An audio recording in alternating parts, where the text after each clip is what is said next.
Get out! You don't belong here. Brad Morrison's fist smashed into Sam Washington's face. The 72-year-old veteran staggered back. Coffee hit the floor. Quarters scattered.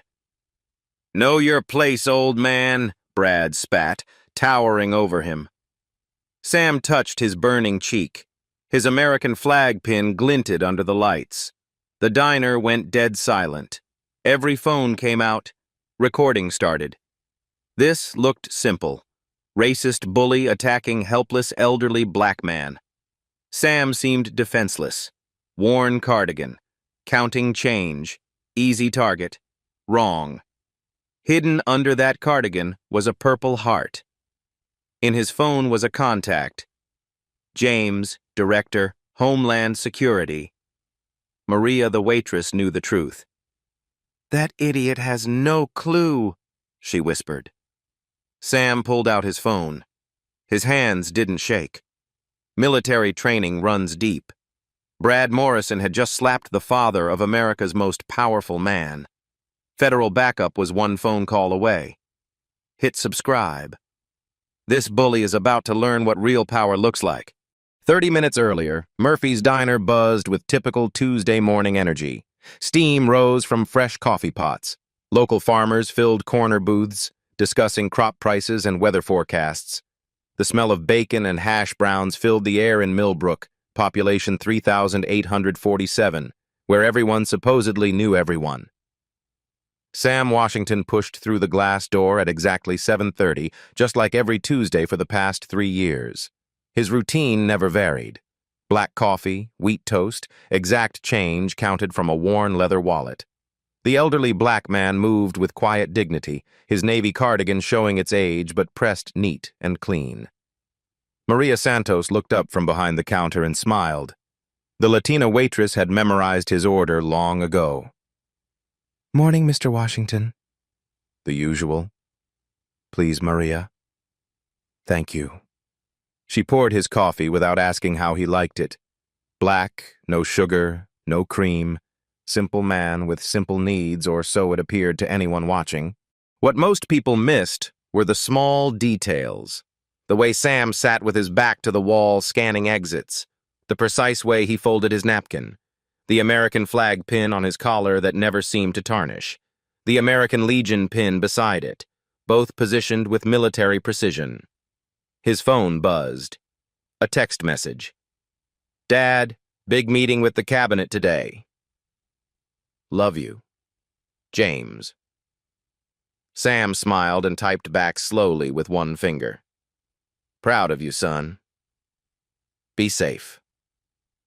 Across the diner, Brad Morrison sat in his usual corner booth, scrolling through social media on his phone.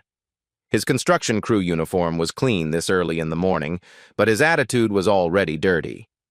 He'd been coming to Murphy's for 2 years, ever since the new housing development brought different types to Millbrook. Brad's eyes tracked Sam's movements with obvious disdain. The old man's careful counting of quarters, his polite nods to other customers, the way he quietly minded his own business. Everything about Sam Washington seemed to irritate Brad Morrison on a cellular level. "Don't know why they let just anyone in here these days," Brad muttered to his breakfast companion, loud enough for surrounding tables to hear. The businessman at the next table shifted uncomfortably. Mrs. Patterson, the mayor's wife, glanced up from her newspaper with a frown. But nobody said anything. They never did.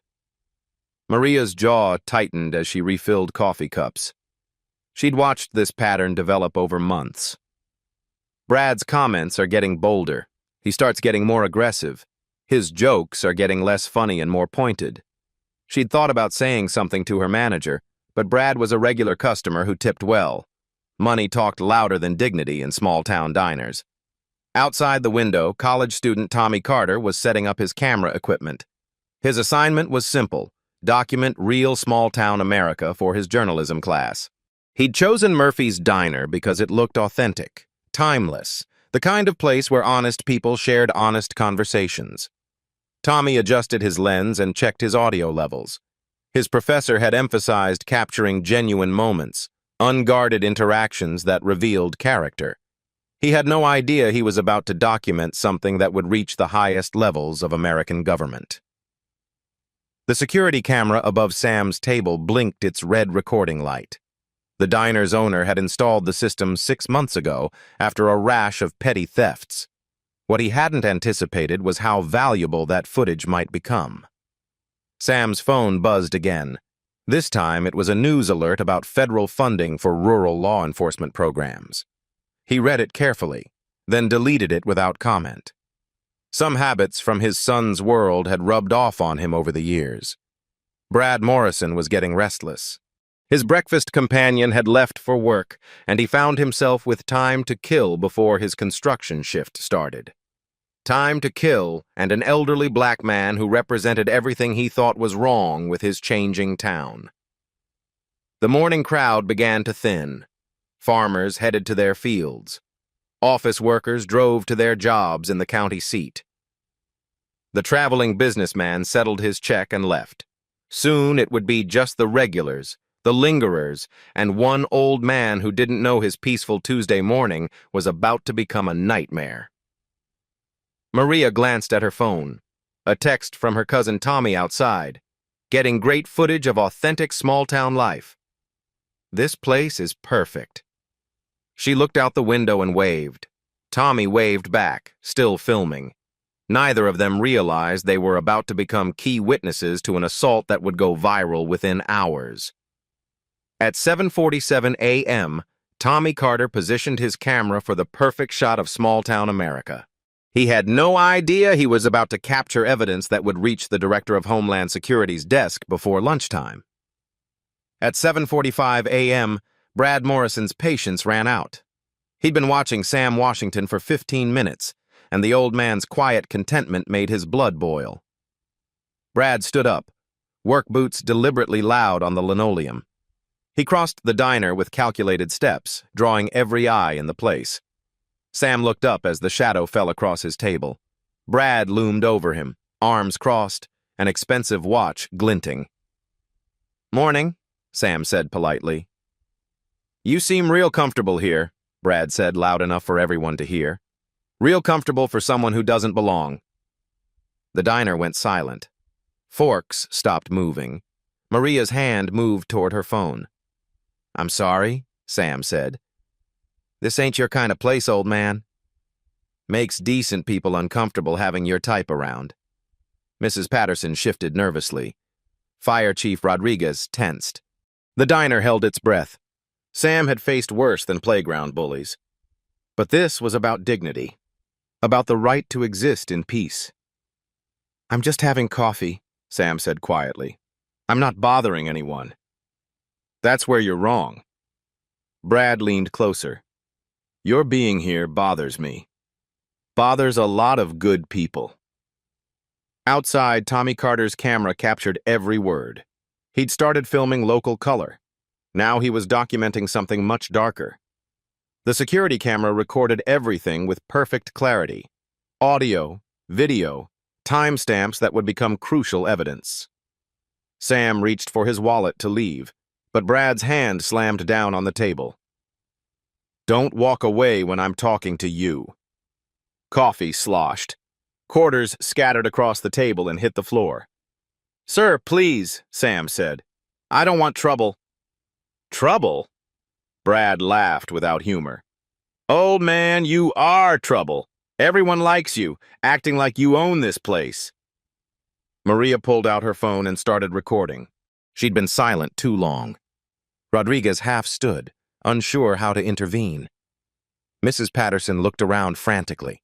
Sam stood slowly, military bearing evident despite his age. Something in his posture made Brad step back. "I'm leaving now," Sam said with quiet dignity. But Brad wasn't done. He'd started something in front of an audience. His pride wouldn't let him back down. Brad stepped sideways, blocking Sam's path to the door. "You'll leave when I say you can leave." Physical intimidation, public humiliation, witnessed by dozens and recorded by multiple cameras. Brad Morrison had crossed a line that would destroy his life. At 7:52 a.m., Tommy Carter zoomed in, his journalism training recognizing something significant. He had no idea he was documenting an assault that would reach federal investigators. Sam Washington stood trapped between the table and Brad Morrison's bulk. The construction worker's chest puffed out, feeding off the attention from the silent diner. This was his moment, his chance to put someone in their place with an audience watching. "Please move," Sam said, his voice steady despite the situation. "Make me, old man." Brad's lips curled into a sneer. "What you gonna do? Call your mommy?" The racist taunt hit its target. Sam's jaw tightened, but his military training held. Never escalate, never give them an excuse. But Brad Morrison wasn't looking for excuses anymore. "You people think you can just waltz in anywhere," Brad continued, his voice rising. "Think you own everything. Well, this is my town and I decide who belongs." Sam stepped to the left, trying to go around. Brad shifted to block him. "I said you're not leaving." That's when Brad shoved him. Hard. Sam stumbled backward into the table. His hip caught the edge. Coffee cups crashed to the floor. The sound of breaking ceramic filled the diner like gunshots. "Hey!" Fire Chief Rodriguez stood up. "That's enough!" But Brad was just getting started. The shove had felt good. The power, the control, the way the old man's eyes widened in shock. He wanted more.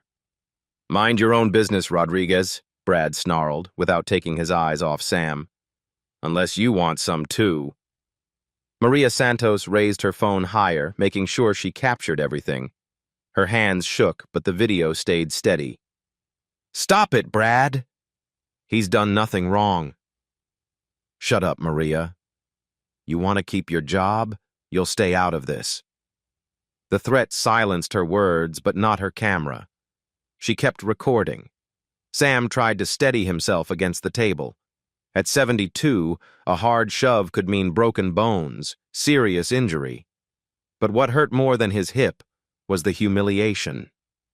The way every person in the diner was watching him be degraded. "Now you're going to apologize," Brad demanded, "for making decent folks uncomfortable." "I apologize if my presence upset you," Sam said quietly. "But I've done nothing wrong." Wrong answer. Brad's face turned red. If you upset me, you arrogant piece of... The slap came without warning. Brad's open hand cracked across Sam's cheek with brutal force.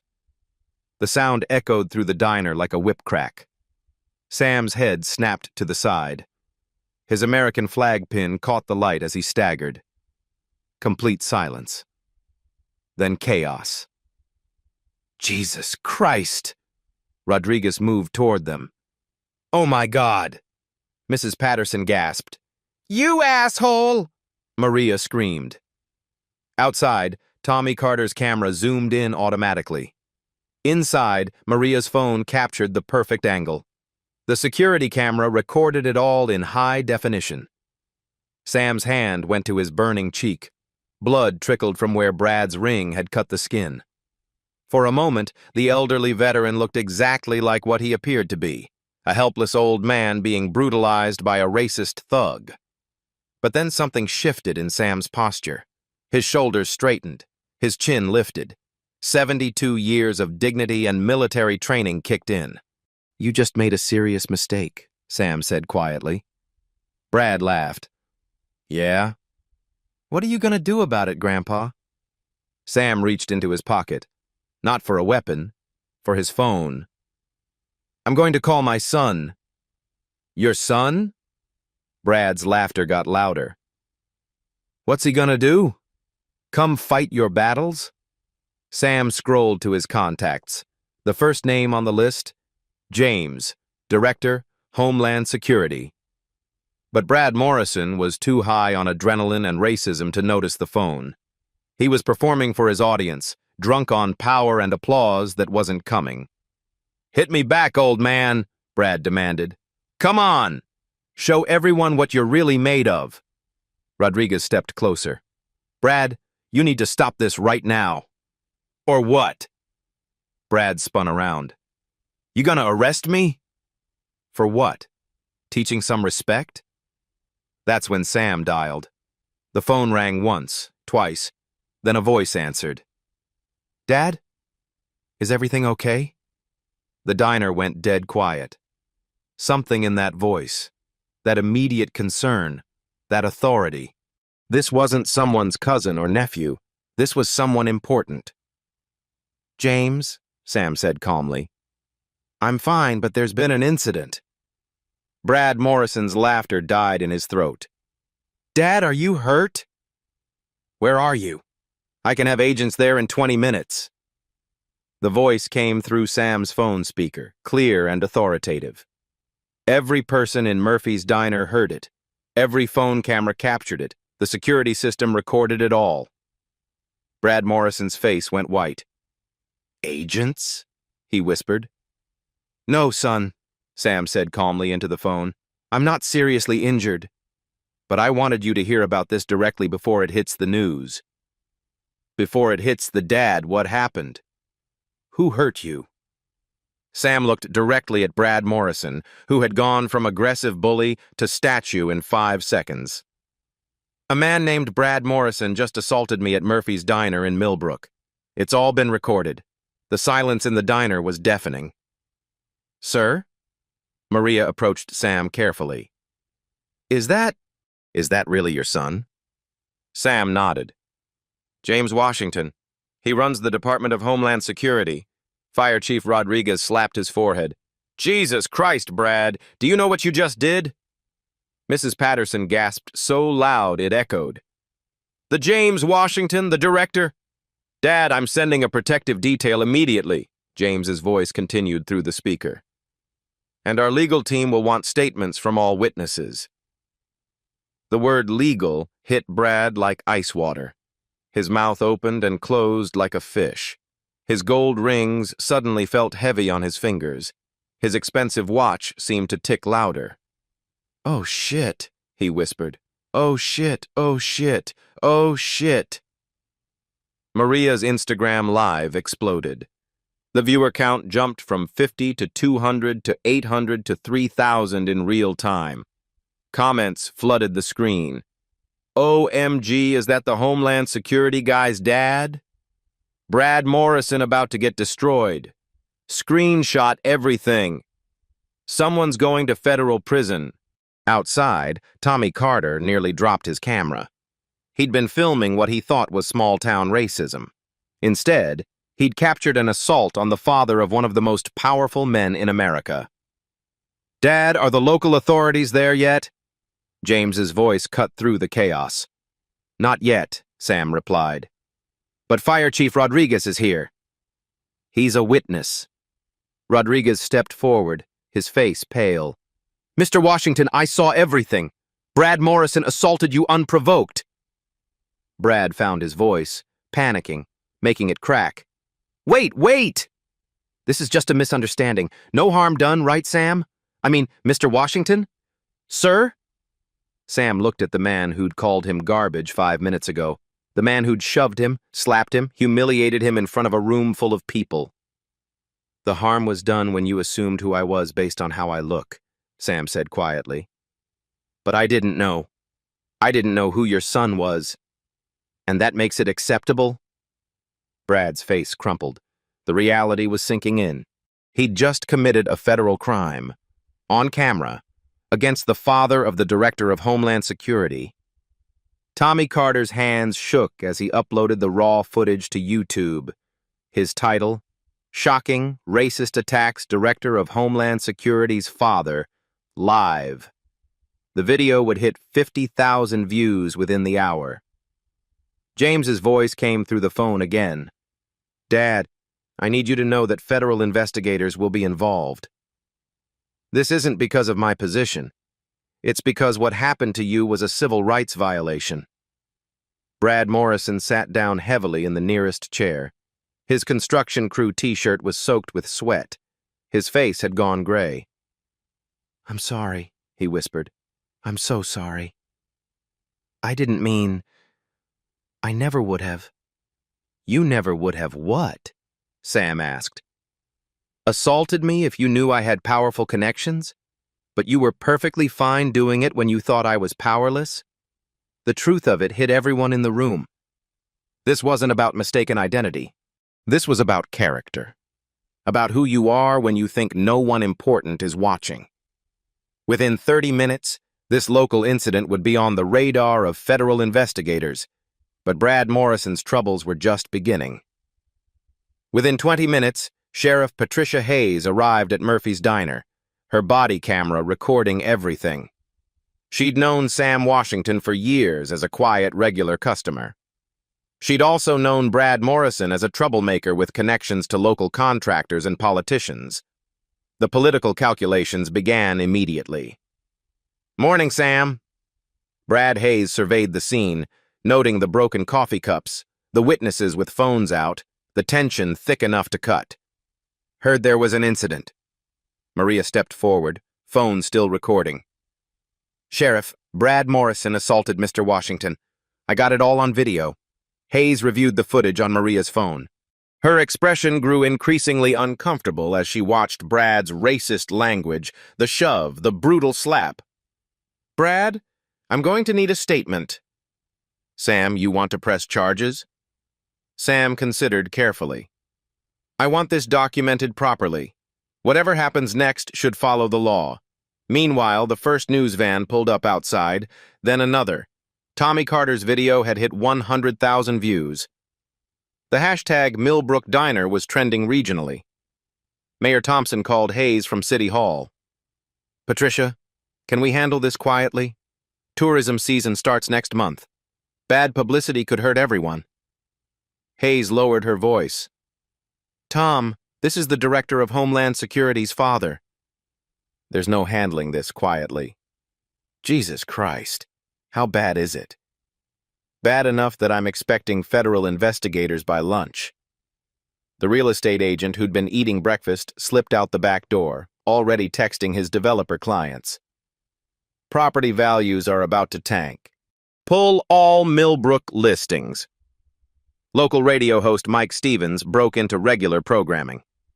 "Folks, we're getting reports of an alleged incident at Murphy's Diner this morning. Details are unclear, but both parties claim to be victims of a misunderstanding." The spin machine started immediately. Black SUVs appeared downtown 20 minutes later. Not for Sam, for security assessment. Standard protocol when a cabinet member's family was involved in any public incident.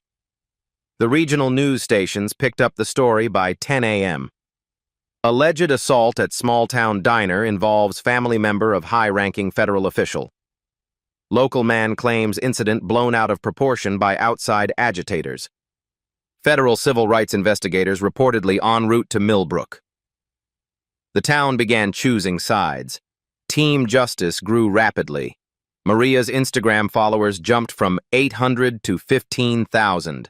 Regional civil rights groups started making calls. Veteran organizations expressed outrage. The hashtag #sign Respect Our Elders began trending. Team Deflection circled the wagons. Local Facebook groups exploded with comments. Small town values under attack. Political correctness destroying America. Outside forces exploiting minor dispute. Brad Morrison, advised by his hastily hired lawyer, released a statement through the local newspaper. "I sincerely regret any misunderstanding that occurred this morning. Mr. Washington is a valued member of our community. Sometimes tensions run high in small businesses, and words get taken out of context. No mention of the physical assault, no acknowledgement of the racist language, no actual apology. The half-hearted statement only made things worse." Sam declined most interview requests, but agreed to speak with the regional news station. "This isn't about my son's position in government. It's about how we treat each other as human beings, how we see each other, whether we judge people by their character or their appearance." His dignity in the face of hatred made the story go viral faster. By noon, security experts were analyzing the camera footage. Clear evidence of premeditated assault. Racial language unmistakable. Textbook civil rights violation. Sheriff Hayes found herself in an impossible position. She couldn't bury this. Too many cameras, too much attention. But she also couldn't afford to alienate the local power structure that kept her in office. Her statement to reporters was carefully neutral. Investigation ongoing. All parties are cooperating. We take any allegations of assault seriously. Translation: buying time, hoping it would blow over. It wouldn't. Corporate headquarters for Murphy's Diner chain issued their own statement. We are investigating this morning's incident and do not condone discrimination or violence of any kind. Brad's lawyer tried damage control. My client maintains his innocence. The video footage has been taken out of context and doesn't show the full situation. But there was no context that made racist assault acceptable. By 2 p.m., Tommy Carter's video had reached 500,000 views. The comments section became a battleground. The local story was becoming a national symbol. As the story went national, investigators discovered this wasn't an isolated incident. Phone records and social media posts revealed a pattern that went deeper than anyone imagined. 48 hours after the assault, federal civil rights investigators arrived in Millbrook.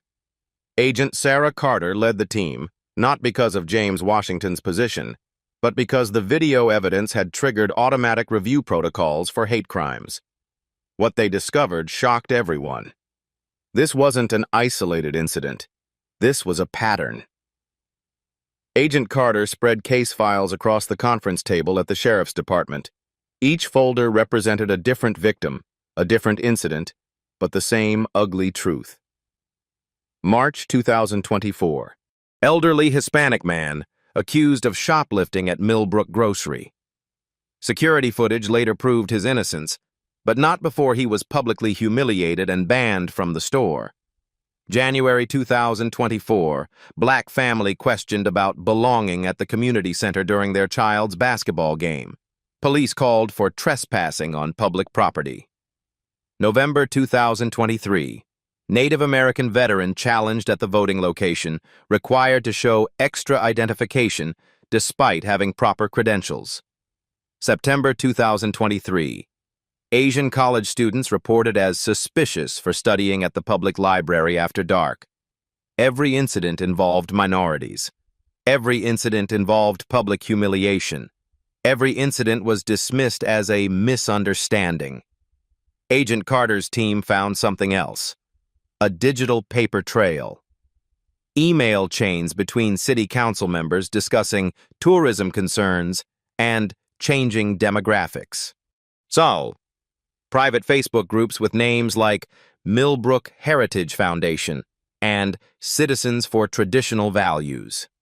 Coordination between local business owners to make certain customers feel unwelcome. The money trail was even more damning.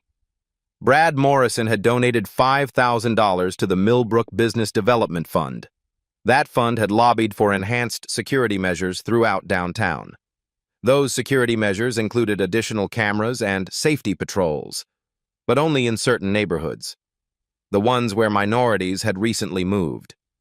Financial records showed a deliberate economic strategy.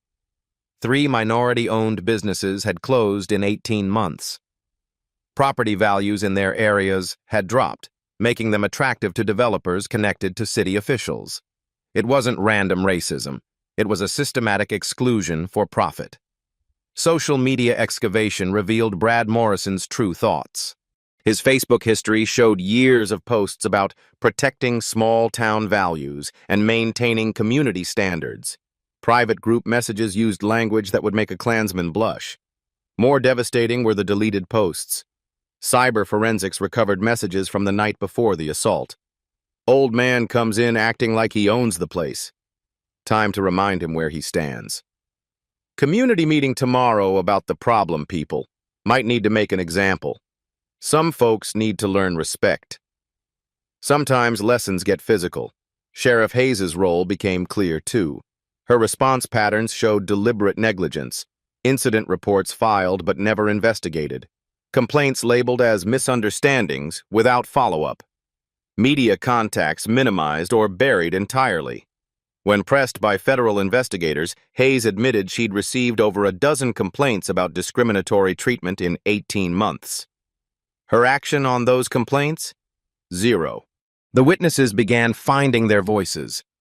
Janet Williams, the bank teller, came forward with internal documents showing Brad Morrison's loan applications contained discriminatory language about undesirable demographic shifts affecting property values. Carlos Rodriguez revealed he'd been documenting incidents for 6 months, keeping his own files because official channels were useless. Mrs. Patterson, the mayor's wife, provided the biggest bombshell. Her husband had received multiple complaints about harassment and had deliberately chosen to ignore them. He said it wasn't worth the political cost, she admitted, that voters would blame him for attracting outside attention. The institutional audit revealed systematic failure. Federal funding for community policing programs had been misdirected. Civil rights compliance records were fabricated. Grant applications contained false information about diversity and inclusion efforts. Local journalists uncovered the broader network. Millbrook wasn't unique. Similar patterns existed in 7 neighboring towns. Coordinated social media campaigns, shared legal strategies, political donations linking officials across county lines. The resistance had been organized, funded, strategic. Dr. Rebecca Martinez, civil rights attorney, arrived with her team to represent victims. She'd seen this before. Small towns using economic pressure and social intimidation to maintain racial exclusion. This represents a modern form of sundown town tactics, she explained to reporters. Instead of signs saying certain people aren't welcome, they use systematic harassment, economic pressure, and official indifference. The scope was staggering.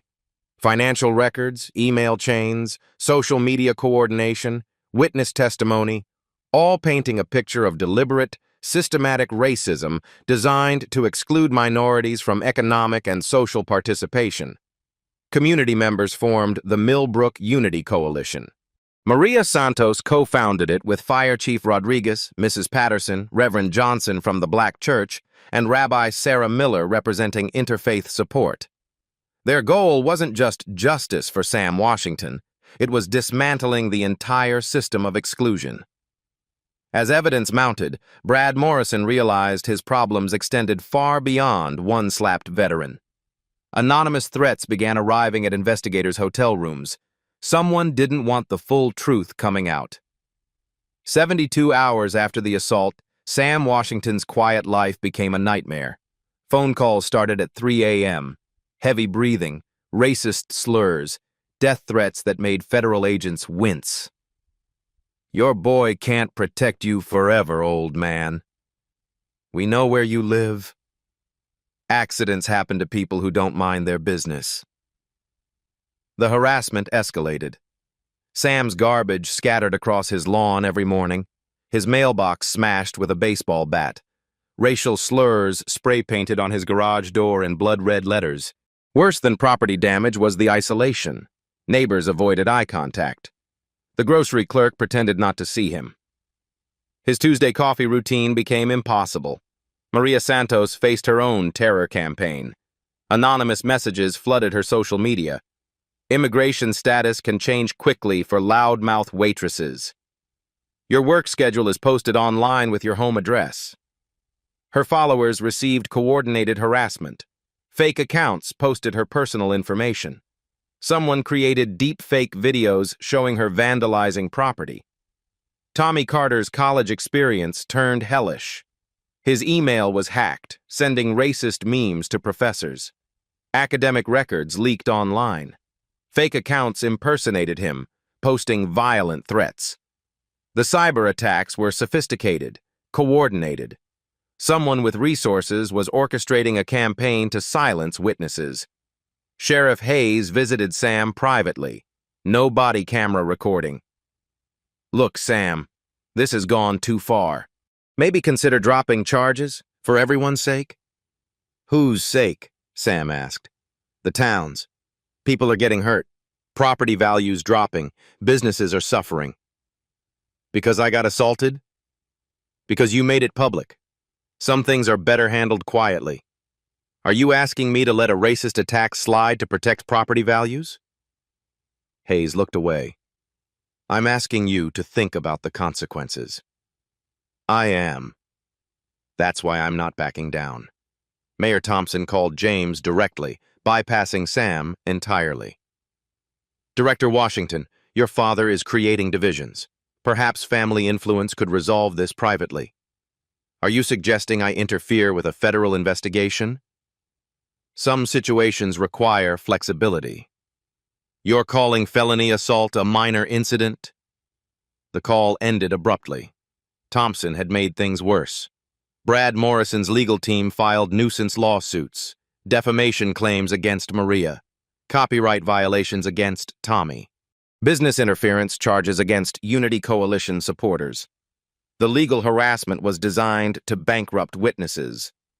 Sam's health deteriorated. Blood pressure spiked. Sleep became impossible. His doctor prescribed anxiety medication. At 2 a.m. Friday, Sam sat alone in his kitchen, staring at his Purple Heart. For the first time, doubt crept in. Maybe Hayes was right.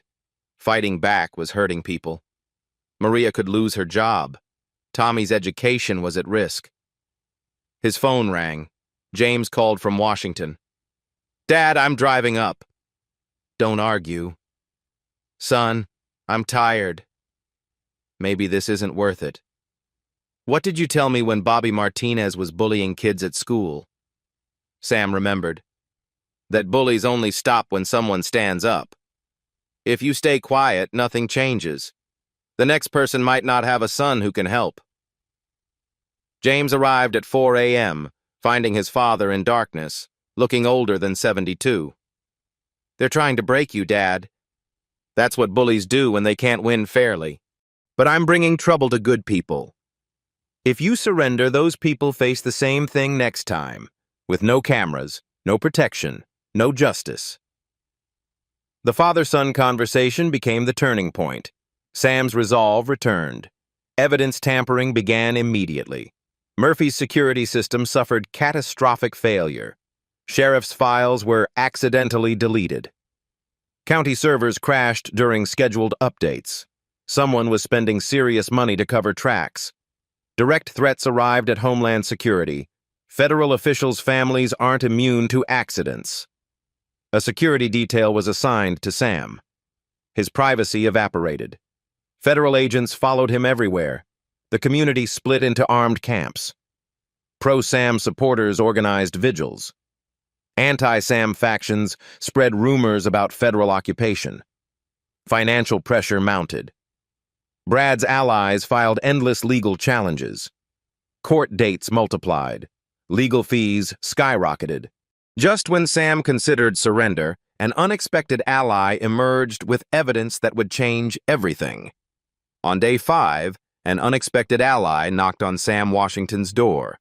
Dr. Rebecca Martinez, civil rights attorney from the state ACLU, didn't come alone.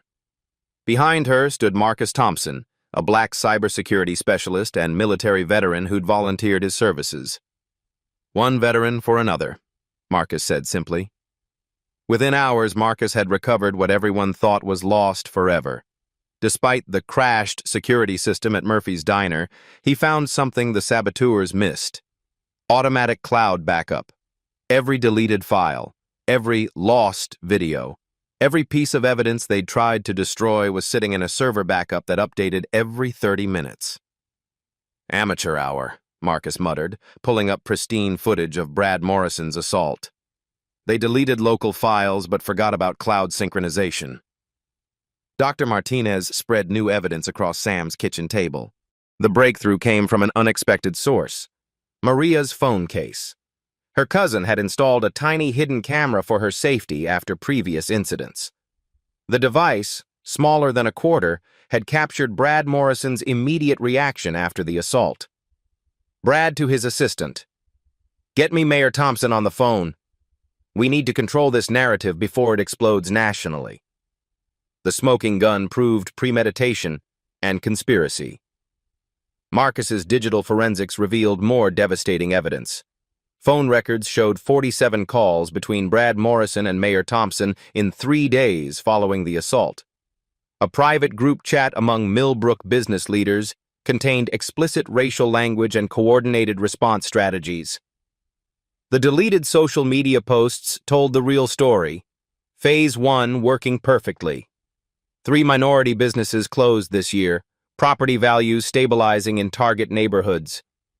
Need to maintain pressure on remaining problem residents. Small gestures send big messages. If the old man's family has connections, we handle it like the others. Money talks louder than justice. Janet Williams, the bank teller, came forward with internal documents that shattered Brad's defense. His business loan applications contained discriminatory language about demographic concerns affecting property values. Bank meeting minutes discussed maintaining community standards through selective lending practices. The financial conspiracy was massive. Property development deals were contingent on demographic management. Insurance claims against minority-owned businesses showed suspicious patterns. City contracts favored companies that supported the exclusion campaign. The veteran network mobilized nationwide. Colonel Sarah Davis, retired, issued a statement. American veterans don't abandon each other. Sam Washington served his country with honor. We stand with him. Social media exploded with support. Number sign veterans. For Sam trended nationally. Military bases shared Sam's story. VA hospitals posted solidarity messages. Dr. Martinez assembled a legal powerhouse. Federal civil rights prosecutors joined the team. Military legal advocates offered pro bono services. Media law specialists protected witnesses from harassment. Maria Santos found her voice through the Unity Coalition. Her video statement went viral. I'm not just fighting for my job. I'm fighting for every person who's been made to feel like they don't belong in their own community. Tommy Carter's documentary project evolved into a full investigation. Additional footage surfaced from his original filming. Interviews with affected families. Historical context of exclusion practices. Expert analysis of systematic discrimination patterns. The reversal of intimidation began. Dr. Martinez filed restraining orders against the harassment campaigns. Nuisance lawsuits were dismissed with prejudice. Federal protection extended to all witnesses. Marcus upgraded security for everyone involved. Not federal agents, private security veterans supporting Sam's cause. The harassment stopped immediately when perpetrators realized they were being watched by professionals. The evidence vault grew daily. 47 hours of video documentation, 200 pages of written testimony. Financial records spanning 3 years. Digital communications providing coordination. Expert analysis confirming civil rights violations. Independent journalists arrived from major outlets. National civil rights organizations sent representatives. Legal scholars offered academic support. The small-town story became a case study in modern resistance to racism. Sam regained his strength, seeing widespread community support. I thought I was fighting alone. Now I see this was never about just me. The opposition's strategy backfired spectacularly. Their harassment campaign had generated more evidence against them. Their legal intimidation brought national attention. Their financial pressure triggered a federal financial crimes investigation. Mrs. Patterson, the mayor's wife, provided the final devastating blow. She'd been secretly recording her husband's phone calls for months, documenting his role in the conspiracy. I couldn't stay silent while my husband enabled systematic racism, she told investigators. Her recordings revealed coordination between city officials, business leaders, and law enforcement to maintain racial exclusion. The town meeting was scheduled for Friday night. Both sides prepared for the final confrontation. The pro-justice coalition had documented evidence, witness testimony, legal support, and national attention. They offered a reconciliation pathway, acknowledgement, accountability, and systematic reform. The resistance faction tried last-ditch intimidation, economic fear tactics, political pressure campaigns, anonymous threats against community leaders. But their power was broken. Too many people had found courage. Too much evidence was public. Too many allies had joined the fight. The night before the town meeting, someone leaked Brad Morrison's private messages to social media. Screenshots spread across every platform. His real thoughts about minorities, his coordination with officials, his celebration of successful exclusion tactics. The whole town was about to see exactly who Brad Morrison really was. Day 6 brought an explosion that shook Millbrook to its foundation. Tommy Carter's documentary trailer dropped on YouTube at 6 a.m. The Sam Washington Story, When Dignity Meets Power. 500,000 views in 6 hours, 1 million by noon. Comments flooded faster than moderators could process. #Justice, for Sam trending nationally alongside #Millbrook Accountability. Celebrity endorsements poured in. Professional athletes shared the video. Musicians posted solidarity messages. The leaked screenshots of Brad Morrison's private messages went viral simultaneously. His real thoughts, captured in his own words. These people need to learn their place. Small actions send big messages. If we don't maintain standards, property values tank, and our community changes forever. The old man got lucky with his son's connections. Most don't have that privilege. The racist language was undeniable. The coordination was documented. The conspiracy was exposed. Reverend Johnson organized an interfaith prayer vigil that drew 300 people from 5 counties. Military Honor Guard volunteers stood at attention. Local business owners attended, many publicly for the first time. Media coverage was respectful and extensive. The economic response was swift and devastating for Brad's supporters. Murphy's Diner faced a boycott that cut business by 60%. Corporate headquarters received thousands of angry emails. Franchise agreement review was initiated immediately. Competitor diners saw business surge as customers voted with their wallets. Maria Santos launched Truth from the Front Lines on Instagram Live, attracting 50,000 regular viewers. Daily updates from Millbrook, witness interviews, community healing conversations, educational content about civil rights history. Each live stream gained momentum. Viewers shared personal stories of discrimination. Families posted photos with service members. The #RespectOurElders connected generations of Americans who'd faced similar struggles. Tommy Carter's journalism program provided an additional platform through Small Town, Big Courage. Live-streamed conversations with experts, legal process explanations, and community voices that humanized the larger struggle. State-level politicians felt the pressure. The governor issued a statement supporting the federal investigation. The Civil Rights Commission launched a broader inquiry into rural discrimination patterns. The Tourism Board quietly distanced itself from Millbrook leadership. National attention intensified when congressional representatives issued statements supporting Sam. The Veterans Affairs Department offered resources. National civil rights organizations mobilized their networks. Corporate accountability accelerated. Murphy's Diner CEO was forced to issue a public apology and announce mandatory diversity training for all franchises. A community investment fund was established with $500,000 for inclusive economic development. Local business pressure mounted as a Chamber of Commerce called emergency meetings. Property developers reassessed Millbrook investments. Insurance companies reviewed risk assessments for discriminatory business practices. Banking relationships faced scrutiny as federal regulators investigated lending patterns. The counter-movement organized its final push. Save Our Community rally was scheduled to compete with the town meeting. Outside political groups arrived with professional organizers. Social media disinformation campaigns spread false information about federal overreach and constitutional violations. But their messaging fell flat. Too much evidence was public. Too many local voices supported justice. Too many allies had joined the movement. Security concerns escalated as extremist groups threatened to disrupt the town meeting. Federal authorities monitored communications. Local law enforcement requested state backup. Community leaders organized peaceful security protocols.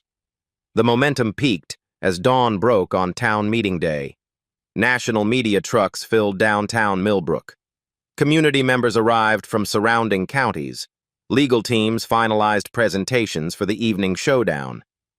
Sam Washington stood at his kitchen window, an American flag pin positioned precisely on his cardigan collar.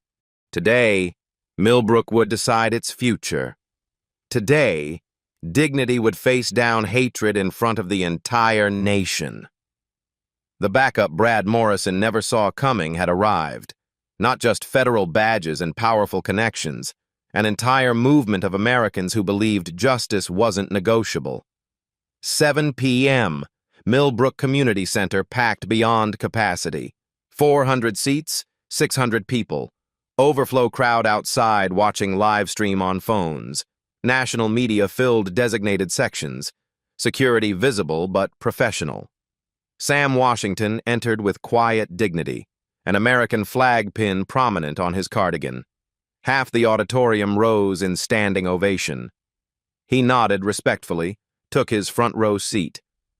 Behind him sat Maria Santos, Tommy Carter, Fire Chief Rodriguez, Mrs. Patterson. The Unity Coalition in full force. Brad Morrison arrived with his legal team, avoiding all eye contact. He slumped in the back with remaining supporters, face gray with stress. His expensive watch felt heavy. His gold rings caught no light. Federal mediator Linda Hayes called for order. Experienced, neutral, commanded immediate respect. We're here to address the assault of Sam Washington and determine community response. Evidence will be presented. All sides will be heard. Round 1. Video evidence. Tommy Carter's documentary clips played on massive screens. The original assault footage, complete and unedited. Security camera angles showing clear aggression. Audio enhancement revealing every racist word. Brad's immediate conspiracy planning with Mayor Thompson. Gasps rippled through the crowd at footage they hadn't seen. Several Brad supporters shifted uncomfortably. Cell phones recorded everything. Round 2. Pattern documentation. Dr. Martinez presented systematic evidence with laser precision. Timeline of 12 incidents over 18 months. Financial connections proving coordination. Email chains showing deliberate planning. Expert testimony confirming civil rights violations. This wasn't random racism, Dr. Martinez stated clearly. This was systematic exclusion for economic gain. The testimony phase began. Maria Santos approached the microphone, hands steady despite the cameras. I kept silent too long because I was afraid. Fear of losing my job, fear of retaliation. But I learned that silence enables cruelty. Her voice grew stronger. I won't be silent anymore when people are treated as less than human. Applause erupted from half the crowd. Fire Chief Rodriguez testified next. As a public servant, I failed this community by not acting on what I witnessed. I documented harassment but didn't report it officially.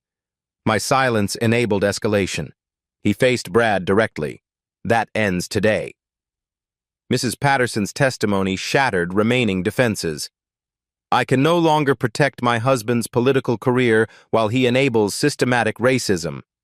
She revealed private conversations, documented pressure tactics, admitted knowledge of the exclusion conspiracy.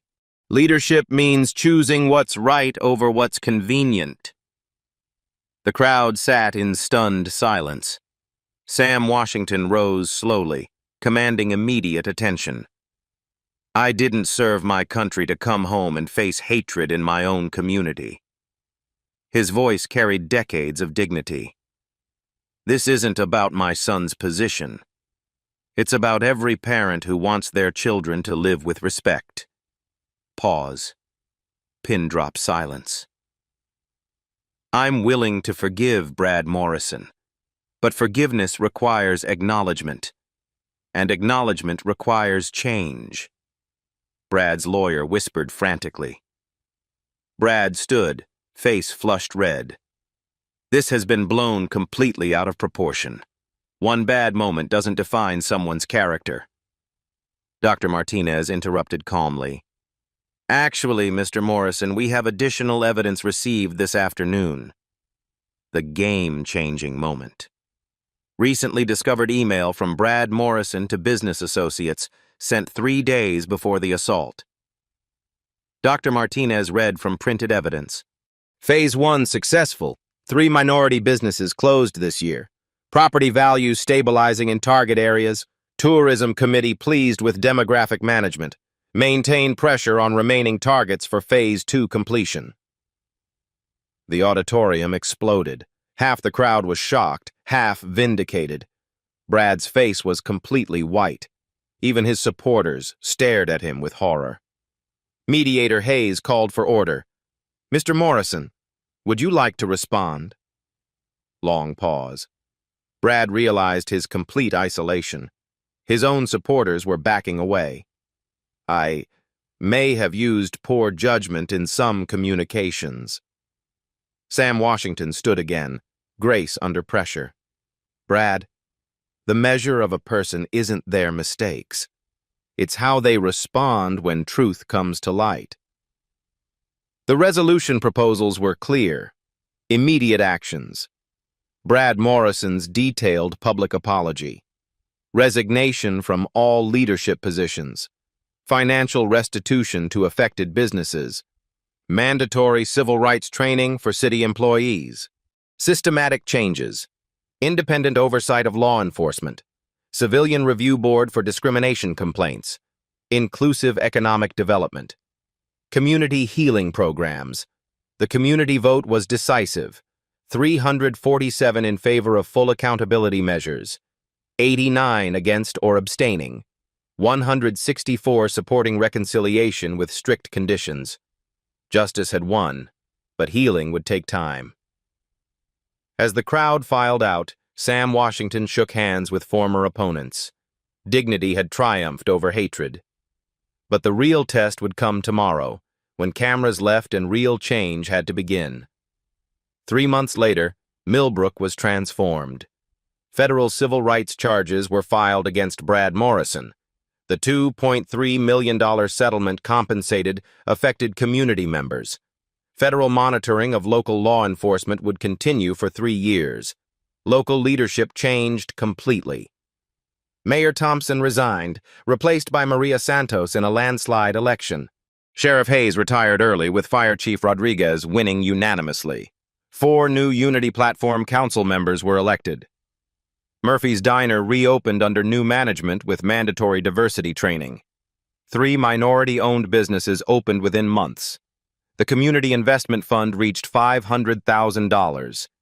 Tourism campaigns advertised, "Millbrook, where everyone belongs." Sam Washington returned to his quiet routine as a respected elder statesman. Every Tuesday, he still ordered coffee, black and wheat toast at Murphy's. The new management knew his order and never charged him. Maria Santos balanced mayoral duties with waitressing 1 day per week to remember where I came from. She planned Millbrook's first diversity festival. Tommy Carter's documentary won the State Journalism Award and earned him a full scholarship. His follow-up series, Small Towns, Big Change, was picked up by major networks. The healing was real. Interfaith reconciliation services drew participants across political lines. Brad Morrison attended quietly, participating in community service without publicity. Sam became a regular guest speaker at Millbrook High School. Dignity isn't something you're given. It's something you maintain. The ripple effects spread nationally. 47 communities implemented reforms using the Millbrook model. Congressional legislation was proposed based on the legal precedents. Total views reached 12.7 million. Community funds exceeded $847,000. Similar investigations launched in 23 states. 6 months later, Detective Angela Foster called Sam about a new case in Riverside County. "Sam? We have another situation involving an elderly veteran. We could use someone who understands dignity under fire." Sam paused, looking at his American flag pin. "Some fights are worth fighting twice, Detective. When do you need me? If this story moved you, share it. Subscribe for Part 2. The Riverside Investigation. Remember, dignity is a choice we make every day. Final metrics: 12.7 million views, $847,000 raised, 23 investigations launched. But the most important number was one. One man who refused to stay silent, proving that sometimes heroes wear cardigans and count quarters for coffee.